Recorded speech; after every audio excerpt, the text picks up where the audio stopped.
ಉದ್ಯಾನವನವನ್ನ ನಮ್ಮ ಕಾಯಕ ಯೋಗಿ ಫೌಂಡೇಶನ್ಗೆ ದತ್ತು ತೆಗೆದುಕೊಂಡು ನೂರಾರು ಸಸಿಗಳನ್ನ ಇಲ್ಲಿ ನೆಟ್ಟಿದ್ದೀವಿ.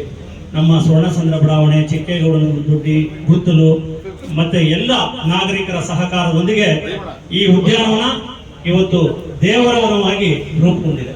ಇದಕ್ಕೆಲ್ಲ ಸಾರ್ವಜನಿಕರು ಮತ್ತು ಸ್ವರ್ಣಸಂದ್ರ ಬಡಾವಣೆಯ ನಿವಾಸಿಗಳ ದೊಡ್ಡ ಒಂದು ಕೊಡುಗೆಯನ್ನ ನಾನು ಸ್ಮರಿಸಿಕೊಳ್ತಾ ಈ ಒಂದು ವೇದಿಕೆಗೆ ನಮ್ಮ ಮನವಿಯನ್ನ ಹೋಗೊಟ್ಟು ಆಗಮಿಸಿರುವಂತಹ ಜನಪ್ರಿಯ ಶಾಸಕರು ಹಾಗೂ ನನ್ನ ಆತ್ಮೀಯರ ಆದಂತಹ ಪಿ ರವಿಕುಮಾರ್ ಗೌಡರಿಗೆ ಹೃತ್ಪೂರ್ವಕವಾಗಿ ತಮ್ಮೆಲ್ಲರ ಪರವಾಗಿ ಸುಸ್ವಾಗತ.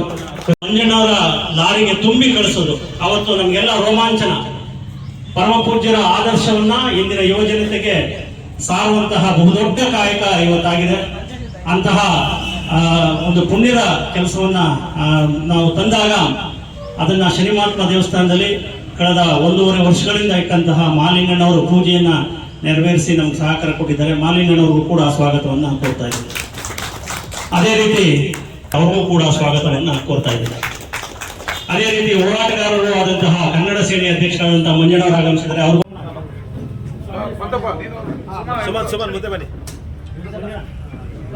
Asudhum Zerviyam, Tamasum Jyotirgamaya, Mrityurma Amritangamaya, Om Shanti Shanti Shanti.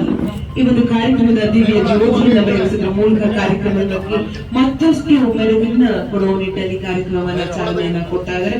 ಈ ಒಂದು ಕಾರ್ಯಕ್ರಮಕ್ಕೆ ಚಾಲನೆಯನ್ನ ನೀಡ್ತಾ ಇರುವಂತಹ ನಮ್ಮೆಲ್ಲರ ನೆಚ್ಚಿನ ನಾಯಕರು, ಯುವ ನಾಯಕ. ಧ್ಯಾನ ಮಂದಿರದ ಉದ್ಘಾಟನೆ ಮತ್ತು ಸ್ವಾಮೀಜಿಯವರ ಪ್ರತಿಮೆಯನ್ನ ಉದ್ಘಾಟನಾ ಸಮಾರಂಭದ ವೇದಿಕೆ ಮೇಲಿರುವಂತಹ ಈ ಭಾಗದ ನಗರಸಭಾ ಸದಸ್ಯರಾದ ವಿದ್ಯಾ ಮಂಜುನಾಥ್. ಈ ಉದ್ಯಾನವನಕ್ಕೆ ಪಾಪ ಇವತ್ತು ನಮ್ಮ ಮಧ್ಯದಲ್ಲಿ ಇಲ್ಲ.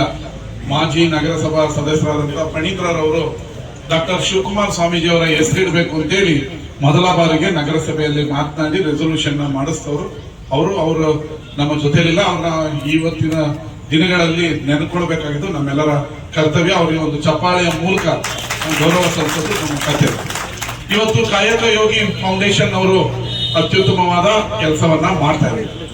ಅವರಿಗೆ ನಗರಸಭೆ ಈ ಉದ್ಯಾನವನ ವಹಿಸ್ಕೊಟ್ಟಾಗ ಅವರು ಏನ್ ಮಾಡ್ತಾರೋ, ಇಲ್ಲೊಂದು ಬಿಲ್ಡಿಂಗ್ ಕಟ್ಟಿಬಿಡ್ತಾರೆ, ಮಾಲ್ ಮಾಡ್ಬಿಡ್ತಾರೆ, ಅಂಗಡಿ ಕಟ್ಟಿಬಿಡ್ತಾರೆ ಅಂತ ಏನ್ ಭಯ. ಎಲ್ಲರೂ ಅರ್ಜಿ ಬರ್ದಿದ್ದು ಏನದು ಇಲ್ಲ, ಶಿವಕುಮಾರ್ ಸ್ವಾಮಿಗಳ ಹೆಸರಿಟ್ಟಿದ್ದಾರೆ.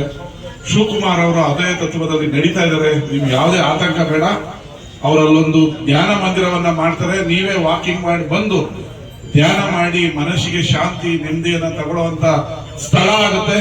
ಶಿವಕುಮಾರ್ ಸ್ವಾಮಿ ಅವರು ನಮ್ಮನ್ನ 111 ವರ್ಷ ಬದುಕಿದ್ದು ಎಲ್ರಿಗೂ ಆಶೀರ್ವಾದ ಮಾಡಿ ನಮ್ಮನ್ನೆಲ್ಲ ಆಗಲಿ ದೈವಕ್ಯರಾಗಿರ್ಬೋದು, ಆದ್ರೆ ಅವ್ರನ್ನ ಜೀವಂತವಾಗಿರುವಂತ ಕೆಲಸವನ್ನ ಮಂಡ್ಯದ ಶಿವಕುಮಾರ್ ಅವರು, ಮಂಜುನಾಥ್ ಅವರು, ಇಲ್ಲಿನ ಸ್ನೇಹಿತರು ಮಾಡಿದ್ದಾರೆ ಅಂತ ಹೇಳಿದ್ರೆ ತಪ್ಪಾಗಲ್ಲ. ದಿನನಿತ್ಯ ಅವರ ಬಳಿಯಲ್ಲಿ ಕುಳಿತು ಒಂದು ಧ್ಯಾನ ಮಾಡಿದ್ರೆ ಮನಸ್ಸಿಗೇನೋ ಸಂತೋಷ.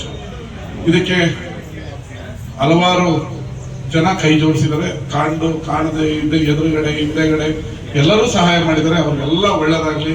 ಈಗ ಕೊಟ್ಟಿದ್ದೀನಿ, ನೀವು ಬೇಗ ಮಾಡಿ ಅಂತ ನಾನೇ ಕೇಳೋದಾಗಿದೆ. ಹೌದಲ್ವಾ?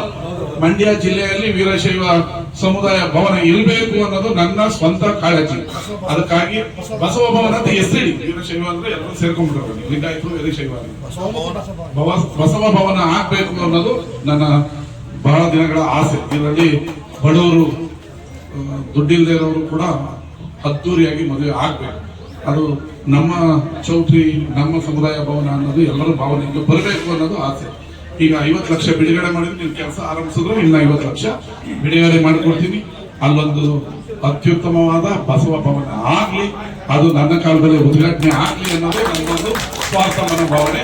ಈ ಕೂಡಲೇ ಮುಂದಿನ ವಾರನೇ ಈ ಸಮಾಜದ ಮುಖಂಡರುಗಳಿಗೆ ಕರೆ ಕೊಡ್ತೀನಿ. ಎಲ್ಲ ಊರುಗಳಲ್ಲಿ, ಜಿಲ್ಲೆಯಲ್ಲಿ, ತಾಲೂಕಿನಲ್ಲಿ ಎಷ್ಟು ಜನ ಇದ್ರಿ ಅವರೆಲ್ಲ ಕರೆದು ಒಂದು ಸಭೆ ಕರೀರಿ, ನನ್ನನ್ನು ಕರೀರಿ, ನಾನು ಬರ್ತೀನಿ. ಅದರ ಬುದ್ಧಿ ಪೂಜೆಯನ್ನ ಶೀಘ್ರದಲ್ಲೇ ನೆರವೇರಿಸೋಣ.